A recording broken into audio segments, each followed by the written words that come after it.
వర్ధిల్లు వెయ్యేళ్ళు జీవించు నూరేళ్ళు తరించేది వాళ్ళు స్మరిస్తూ అయినోళ్ళు నేల తల్లి గొంతు ఎత్తి పల్లెలన్నీ పల్లవించి తెలిపినాయి నీకు విషయం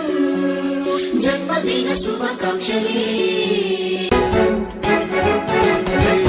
నేల మీద జారి పడ్డ చంద్రుడా మళ్ళీ జన్మ ఎత్తిన మహాత్ముడా నేల మీద జారి పడ్డ చంద్రుడా మళ్ళీ జన్మ ఎత్తిన మహా